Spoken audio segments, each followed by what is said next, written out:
Marcus Thompson wiped the sweat from his forehead as he finished loading the last box into his delivery truck. The afternoon sun beat down mercilessly on the warehouse parking lot, and his uniform shirt clung to his back.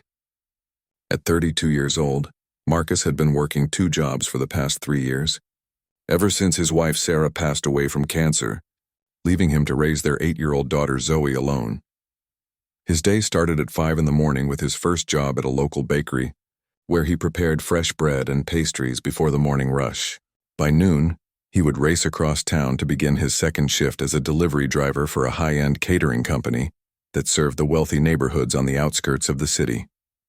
The pay from both jobs barely covered their small apartment rent, Zoe's school supplies, and the mountain of medical bills left behind from Sarah's treatment. Today's delivery was unusual. Instead of the typical corporate events or wedding receptions he usually serviced, Marcus was heading to Millionaire's Row, an exclusive gated community where houses cost more than most people earned in a lifetime. The GPS guided him through winding roads lined with towering oak trees and perfectly manicured lawns that seemed to stretch on forever. The address belonged to Victoria Sterling, a name Marcus recognized from business magazines and news articles. She was the CEO of Sterling Enterprises, a tech company worth billions of dollars. Her mansion stood like a modern palace behind electronic gates with floor-to-ceiling windows and a circular driveway that could fit 20 cars. Marcus checked his watch nervously. The catering order was for an intimate dinner party, and he was running 15 minutes late due to unexpected traffic. His supervisor had made it clear that wealthy clients demanded punctuality, and any delays could cost him his job. He couldn't afford to lose this position, not when Zoe needed new school clothes and her birthday was approaching next month. As he pulled up to the service entrance, Marcus noticed something strange. The kitchen door was wide open, but no staff members were visible. Usually these wealthy homes buzzed with activity during event preparations. He grabbed the first batch of elegant appetizer trays from his truck and approached the entrance, calling out to announce his arrival. The silence inside the house felt eerie. Marcus stepped carefully through the spotless kitchen, his footsteps echoing on the marble floors. He called out again, louder this time, wondering if perhaps the staff was in another part of the massive house. The catering order had specified that someone would be available to receive the delivery and provide setup instructions. Moving deeper into the house, Marcus found himself in a grand living room with artwork that probably cost more than his annual salary. Crystal chandeliers cast rainbows across white leather furniture, and the view through the windows revealed an infinity pool that seemed to blend into the horizon. That's when he heard it, a faint, labored breathing coming from behind an oversized sectional sofa. Marcus's heart raced as he moved around the furniture, and what he saw made him drop the serving trays with a loud crash. A woman in her mid-40s, dressed in an expensive business suit, was lying on the floor. Her face was pale and covered in perspiration, and she was clutching her chest while struggling to breathe. Marcus immediately recognized her from newspaper photos. This was Victoria Sterling herself, and she was clearly in serious medical distress. Her lips had a slight blue tinge, and her breathing was shallow and irregular. Without hesitation, Marcus knelt beside her, his mind racing through the basic first aid training he had received years ago during his brief stint in the military. Victoria's eyes fluttered open, and she looked up at Marcus with a mixture of confusion and desperation. She tried to speak but could only manage weak gasps. Marcus gently placed his hand on her shoulder, speaking in a calm, reassuring voice despite his own panic. He told her that help was coming and that she needed to try to stay conscious. With trembling fingers, Marcus pulled out his phone and dialed 911. The emergency operator's voice came through clearly, asking for details about the situation. Marcus provided the address and described Victoria's symptoms, while continuously monitoring her condition. The operator instructed him to check for any medical alert bracelets or medication nearby that might indicate her medical history. Scanning the coffee table and surrounding area, Marcus spotted an expensive purse that had fallen near Victoria's feet. Inside, he found a small bottle of nitroglycerin tablets, indicating that she had a known heart condition. Following the operator's guidance, Marcus carefully placed one tablet under Victoria's tongue, hoping it would provide some relief until the paramedics arrived. As they waited for the ambulance, Marcus stayed by Victoria's side, talking to her continuously to keep her conscious. He told her about his daughter Zoe, about his work, about anything that came to mind to maintain a connection. Victoria's breathing gradually became slightly more regular, though she remained in obvious distress. The sound of sirens in the distance brought overwhelming relief. Marcus had never been so happy to hear that urgent wailing that meant professional help was finally approaching. He continued holding Victoria's hand, surprised by how this chance encounter had transformed his routine delivery into a life-or-death situation that would change everything for both of them. The paramedics burst through the front door with practiced efficiency, their equipment cases clattering across the marble floors as they rushed toward Marcus and Victoria. The lead paramedic, a seasoned woman named Elena Rodriguez, quickly assessed the situation while her partner began setting up monitoring equipment. Marcus stepped back to give them space but remained close enough to answer their rapid-fire questions about what he had witnessed. Elena's experienced eyes immediately recognized the severity of Victoria's condition. Her blood pressure was dangerously low and the irregular rhythm of her pulse indicated a serious cardiac event. While her partner established an IV line and attached oxygen, Elena radioed the hospital to alert the cardiac unit that they were bringing in a critical patient who would need immediate intervention. Marcus watched anxiously as the paramedics worked with swift precision. They carefully transferred Victoria onto a stretcher, and Elena turned to Marcus with an appreciative nod. She explained that his quick thinking with the nitroglycerin and his decision to call for help immediately had likely saved Victoria's life.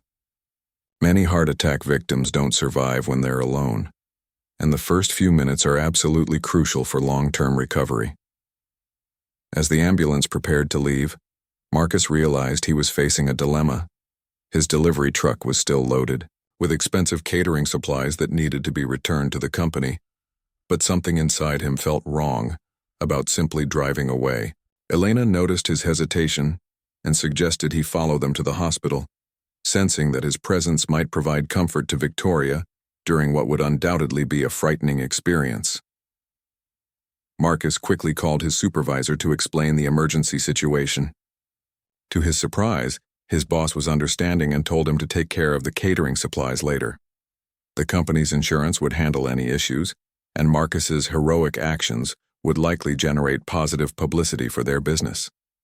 This small act of kindness from his typically demanding supervisor felt like a miracle during an already overwhelming day. The ride to Metropolitan General Hospital took 23 minutes through heavy traffic, with Marcus following closely behind the ambulance. His hands gripped the steering wheel tightly as he watched the flashing lights ahead, praying that Victoria would survive this ordeal. He couldn't stop thinking about his late wife, Sarah, and how helpless he had felt during her final moments in a hospital bed very similar to where Victoria was now heading. At the emergency room, Marcus watched as Victoria was wheeled quickly into a restricted area where only medical personnel were allowed. The waiting room was filled with the usual mix of worried families, crying children, and the persistent smell of disinfectant that brought back painful memories of Sarah's illness. Marcus found an uncomfortable plastic chair and settled in for what he expected would be a long wait. Hours passed slowly.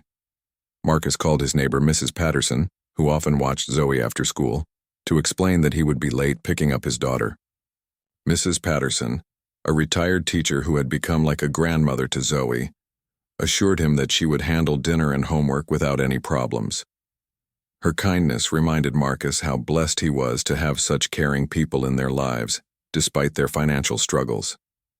Around 8 o'clock in the evening, a distinguished-looking doctor in surgical scrubs approached Marcus in the waiting room. Dr. Michael Chen introduced himself as the lead cardiologist who had treated Victoria. His expression was serious but hopeful as he explained that Victoria had suffered a major heart attack caused by a blocked artery. The medical team had performed an emergency procedure to clear the blockage and restore blood flow to her heart. Dr. Chen's next words filled Marcus with relief and amazement. Victoria was stable and recovering well, largely because Marcus had acted so quickly and appropriately at the scene. The nitroglycerin had helped maintain some blood flow, and his decision to keep her conscious had prevented additional complications that often occur when heart attack victims lose consciousness alone. The doctor explained that Victoria had specifically asked to see Marcus once she was moved to a private recovery room. Dr. Chen seemed puzzled by this request, since patients rarely wanted to see strangers during their recovery, but Victoria had been insistent.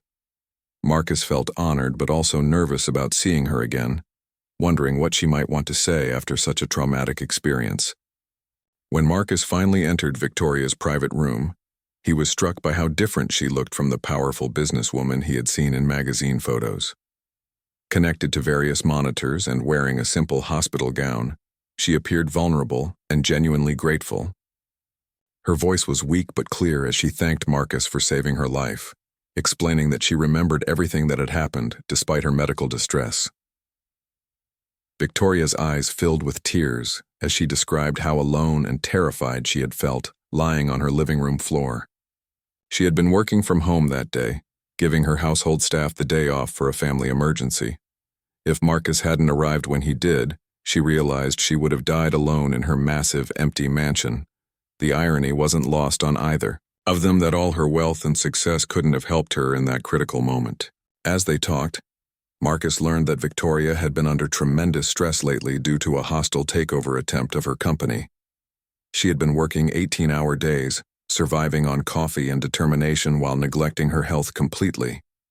The heart attack was her body's way of forcing her to confront the reality that success meant nothing without life itself. Marcus shared his own story about losing Sarah and the challenges of raising Zoe alone while working multiple jobs. Victoria listened intently, and for the first time in years she found herself genuinely connecting with another person's struggles, rather than thinking about business strategies and profit margins. Over the next 3 days, something remarkable happened that surprised everyone at Metropolitan General Hospital. Marcus found himself returning to visit Victoria every evening after finishing his delivery routes. What started as a courtesy check on someone whose life he had saved gradually evolved into genuine conversations that both of them looked forward to with unexpected anticipation. Victoria's private room was filled with elaborate flower arrangements from business associates and board members, but she seemed most interested in the simple get-well card that Zoe had made for her. The 8-year-old had carefully drawn a picture of a heart with a Band-Aid on it, along with a message written in purple crayon that read, "Thank you for letting my daddy be a hero. I hope you feel better soon." The nursing staff began to notice that Victoria's recovery accelerated dramatically when Marcus was present. Her blood pressure readings improved, she ate more of her meals, and she seemed genuinely engaged with the rehabilitation exercises that would help strengthen her heart. Dr. Chen mentioned to Marcus that patients with strong emotional support systems typically recovered faster from cardiac events, though he had never seen such a connection develop between strangers. During their conversations, Marcus and Victoria discovered they had more in common than either had initially imagined. Both had lost parents at young ages and had learned to be self-reliant out of necessity. Victoria shared stories about growing up in foster care after her parents died in a car accident, and how she had worked her way through college by cleaning office buildings at night while studying computer science during the day. Marcus was amazed to learn that Victoria's business empire had started in a tiny garage apartment with nothing but a used laptop and an idea for software that could help small businesses manage their finances more efficiently. She had faced rejection from dozens of investors who didn't believe a young woman from a poor background could succeed in the tech industry, but her determination had eventually proven them wrong. These revelations helped Marcus see Victoria not as an untouchable billionaire, but as someone who had overcome tremendous obstacles through hard work and perseverance. Similarly, Victoria began to understand that Marcus's dedication to his daughter and his willingness to work multiple jobs demonstrated the same entrepreneurial spirit that had driven her own success, just applied in different circumstances. On Victoria's 4th day in the hospital, she made a request that shocked Marcus completely. She asked if he would consider bringing Zoe to visit her, explaining that she had never spent time around children and was curious about Marcus's daughter. Marcus hesitated, unsure whether exposing Zoe to this unusual situation was appropriate, but Victoria's genuine interest convinced him to arrange a brief meeting. Zoe arrived at the hospital wearing her best dress and carrying a small bouquet of wildflowers that she and Marcus had picked from a vacant lot near their apartment building. The 8-year-old was initially shy around Victoria, hiding behind her father's legs while sneaking curious glances at all the medical equipment and monitors surrounding the hospital bed. Victoria's interaction with Zoe was awkward at first. She had no experience talking to children and wasn't sure how to communicate with someone so young.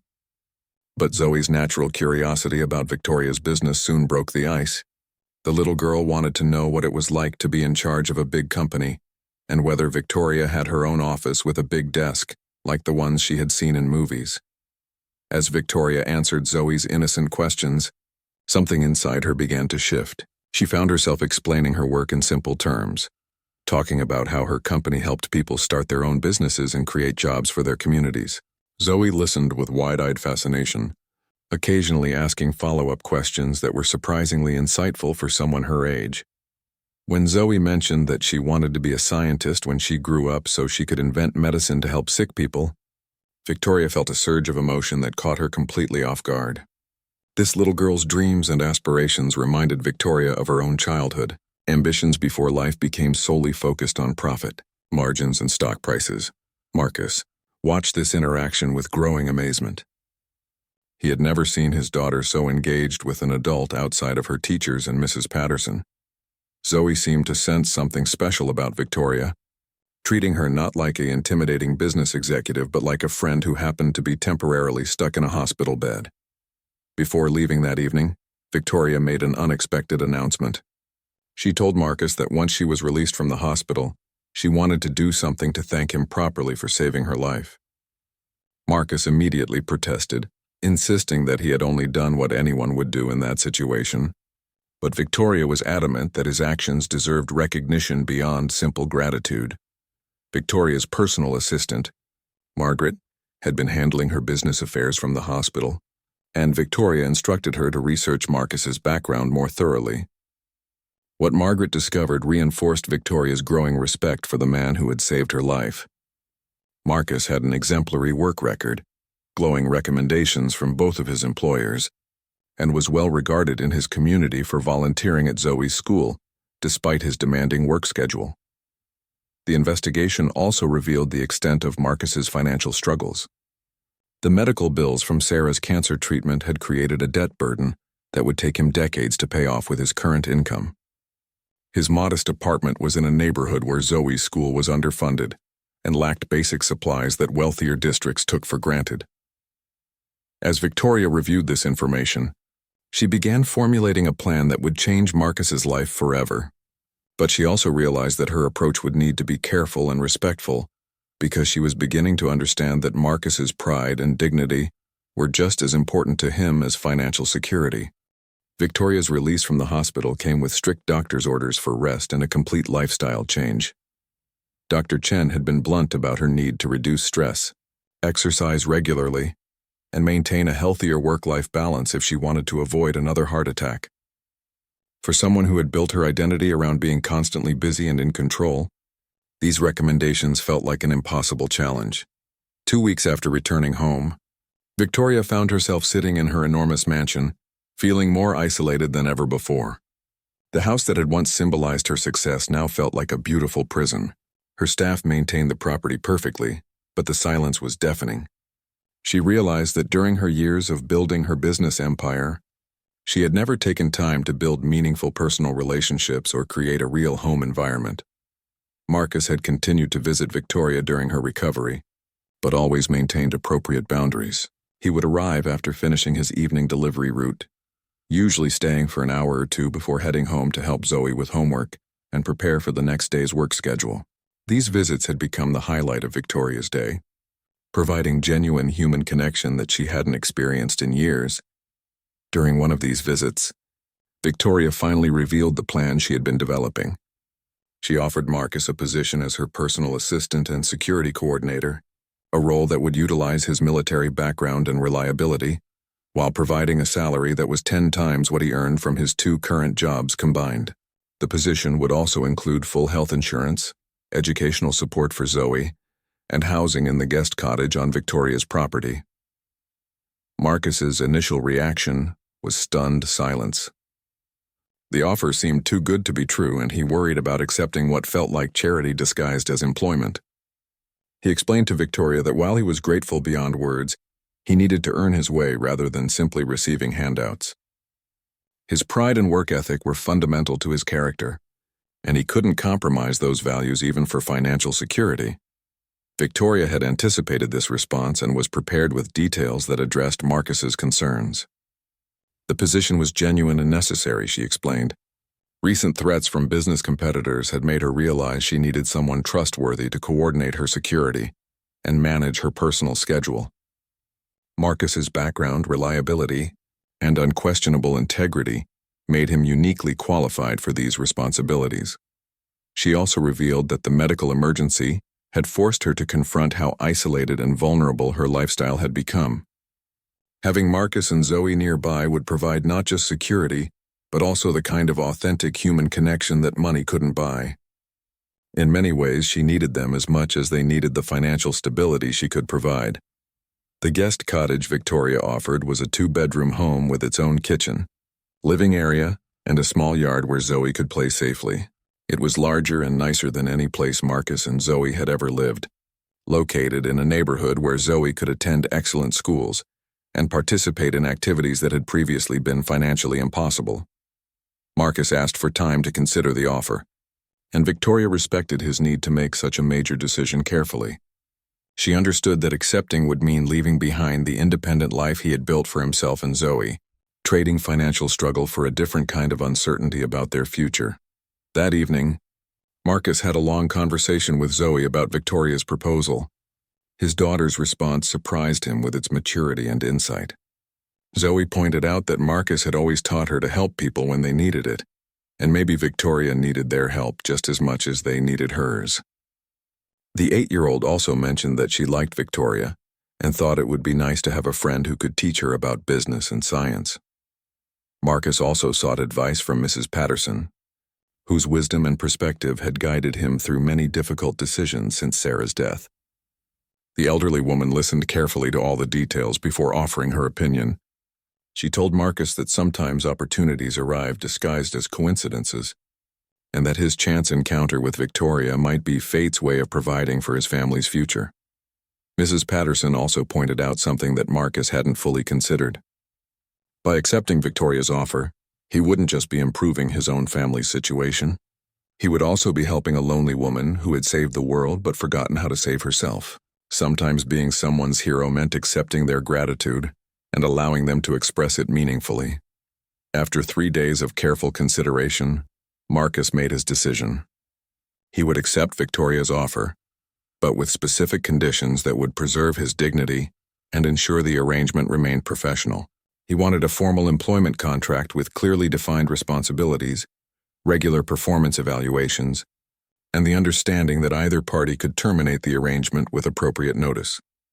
Victoria was delighted with Marcus's acceptance and readily agreed to all his conditions.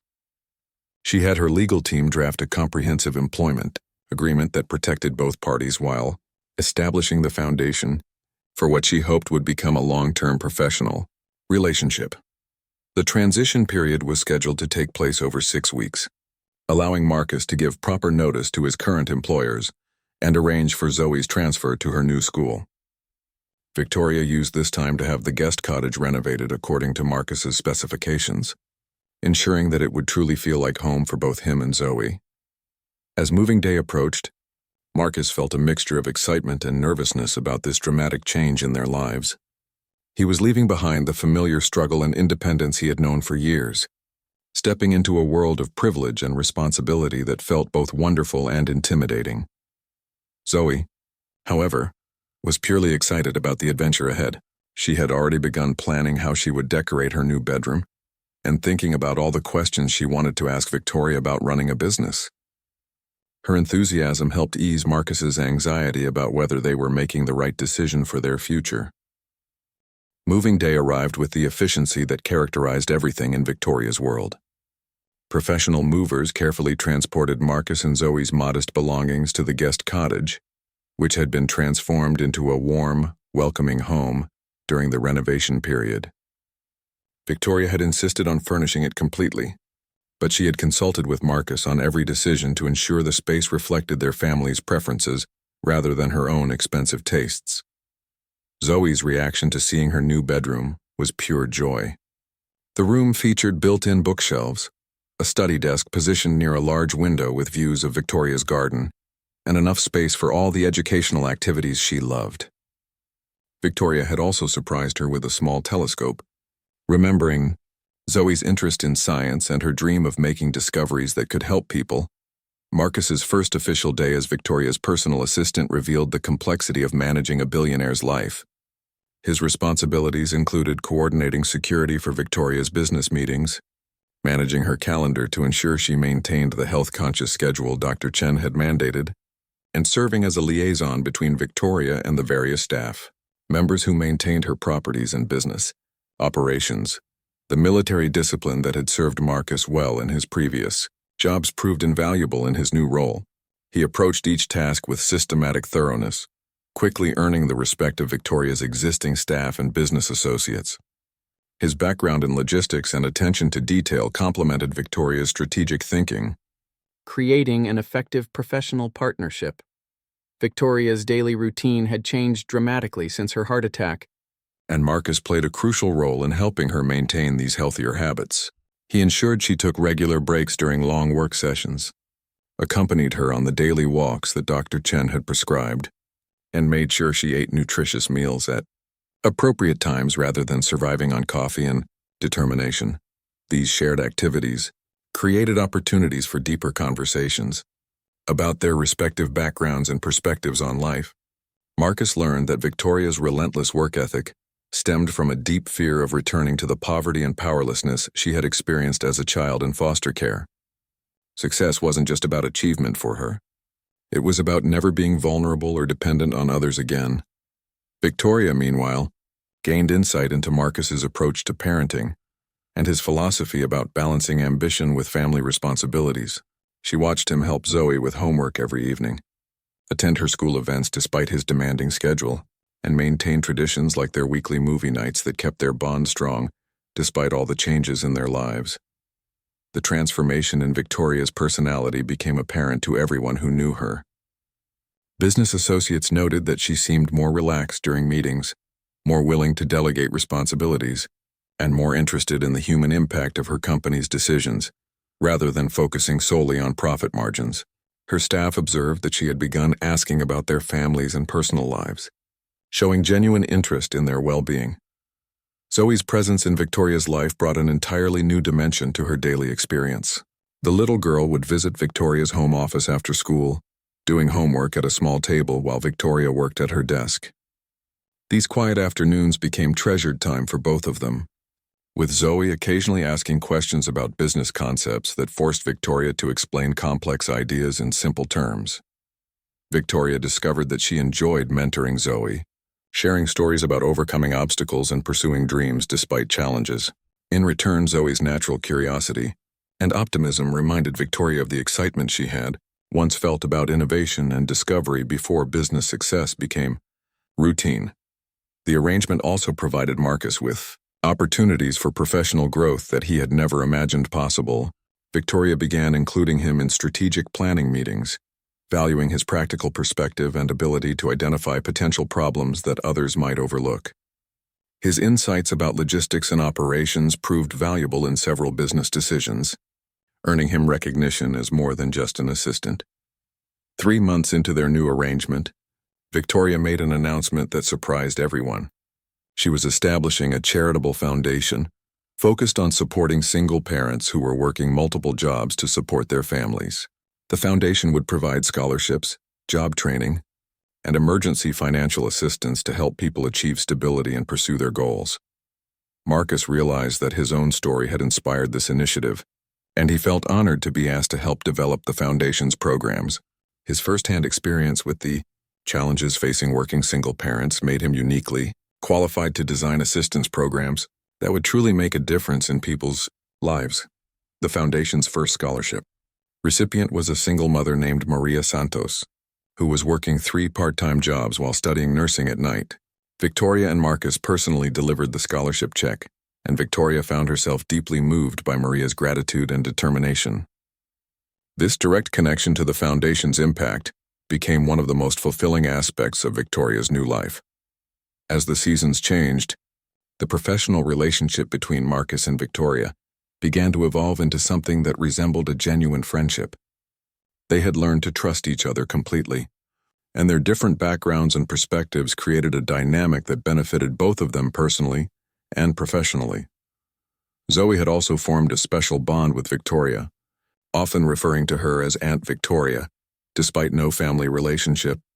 Victoria had never experienced the unconditional affection of a child, and Zoe's presence filled an emotional void she hadn't even realized existed.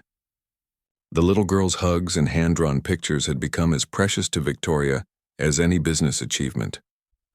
The transformation in all their lives was remarkable, but the most significant changes were yet to come as their relationship deepened and faced its first major challenges. 1 year after the heart attack that brought them together, Victoria faced a crisis that would test the strength of the bonds she had formed with Marcus and Zoe. A group of investors launched a hostile takeover attempt, threatening to acquire her company and dismantle the employee benefit programs and charitable initiatives that had become central to her reformed business philosophy. The stress of fighting this corporate battle triggered chest pains that sent Victoria back to the emergency room, terrifying both Marcus and Zoe. Dr. Chen's examination revealed that while she hadn't suffered another heart attack, her body was warning her that the old patterns of overwork and stress could easily lead to another life-threatening event. During the tense days that followed, Marcus found himself in an unusual position. Victoria's business advisors were pressuring her to accept the takeover offer, arguing that the financial package was too generous to refuse and that fighting would only damage her health further. But Marcus had learned enough about Victoria's values to understand that selling would mean abandoning the employees and community programs that had given her life new meaning. In a boardroom filled with expensive suits and calculated advice, Marcus spoke up with a perspective that surprised everyone present. He reminded Victoria that she had taught Zoe that true success came from helping others achieve their dreams, not just accumulating wealth. Walking away from her company would betray not only her employees, but also the example she had set for a little girl who looked up to her. Victoria's decision to fight the takeover required innovative strategies that combined her business acumen with Marcus's practical, problem-solving skills. Together, they developed a plan to demonstrate the company's value through community engagement and employee loyalty, rather than just financial metrics. The foundation they had established became a powerful tool for showing potential investors the positive impact of Victoria's leadership approach. Zoe, now 9 years old and more perceptive than many adults, contributed to the effort in her own way. She wrote letters to Victoria's employees' children, asking them to draw pictures showing how their families had been helped by the company's generous benefits and community programs. These innocent drawings became powerful testimonials that were featured in media coverage of the takeover battle. The final resolution came during a shareholders' meeting where Victoria presented her vision for the company's future. Instead of focusing solely on profit projections, she spoke about the ripple effects of business decisions on real families and communities. Marcus and Zoe sat in the audience, providing emotional support that gave Victoria the courage to speak from her heart, rather than just her business training. The shareholders voted to reject the takeover offer, choosing instead to support Victoria's continued leadership and her commitment to balancing profit with social responsibility. The victory was more than financial. It represented validation of the values that Victoria had embraced since her life-changing encounter with Marcus. 6 months later, Victoria made an announcement that brought tears to Marcus's eyes and squeals of delight from Zoe. She was legally adopting them both, not just as employees living on her property, but as her chosen family. The adoption process was complex due to their unique circumstances, but Victoria's legal team worked diligently to create arrangements that honored everyone's wishes. Marcus had initially resisted this idea, worried about the implications and potential complications of such an unusual arrangement. But Victoria explained that family wasn't just about blood relationships or traditional structures. Marcus and Zoe had given her something more valuable than any business success. They had shown her how to live with purpose, joy, and genuine human connection. The adoption ceremony took place in Victoria's garden on a sunny afternoon, with Mrs. Patterson serving as the honored witness and Dr. Chen attending as a family friend. Zoe wore a white dress that Victoria had chosen for her, and Marcus wore the first new suit he had owned in years. The judge who performed the ceremony commented that he had never seen such obvious love and commitment in any family formation. traditional or otherwise. Victoria's will and estate planning were modified to ensure that Marcus and Zoe would always be financially secure, but more importantly, that they would continue the charitable foundation's work if anything happened to her. The foundation had grown to serve hundreds of families annually, providing opportunities for people to escape poverty through education, job training, and emergency assistance. Zoe's 10th birthday party became a celebration not just of her growing up, but of the family they had all chosen to create together. The guest list included employees from Victoria's company, families who had been helped by the foundation, and neighbors who had watched their unlikely family bond develop over the past 2 years. As Marcus watched Zoe blow out her birthday candles while Victoria stood beside her with obvious pride and love, he reflected on how dramatically their lives had changed since that fateful delivery day. What had started as a routine work assignment had evolved into a story of mutual rescue, with each of them saving the others in different but equally important ways. Victoria had saved Marcus and Zoe from financial insecurity and limited opportunities, giving them access to education, healthcare, and experiences they never could have afforded alone. But Marcus had saved Victoria from emotional isolation and spiritual emptiness, while Zoe had saved her from a life focused solely on achievement without joy or love. The local newspaper eventually ran a feature story about their unusual family, highlighting how Victoria's heart attack had led not only to personal transformation, but also to the creation of a foundation that was changing hundreds of lives annually. The reporter noted that what made their story remarkable wasn't the wealth or business success, but the genuine love and mutual respect that had grown between 3 people who might never have met under normal circumstances. Years later, when Zoe graduated as valedictorian from the prestigious private school that Victoria's resources had made possible, her speech focused on the power of unexpected kindness and the importance of helping others achieve their dreams. She credited both her father and her adoptive mother with teaching her that true success meant using whatever abilities and resources you had to make the world better for others. Marcus, now serving as executive director of the Sterling Family Foundation, had discovered talents and interests he never knew he possessed. His work coordinated programs that helped thousands of families annually, and he had become a respected voice in discussions about corporate social responsibility and community development.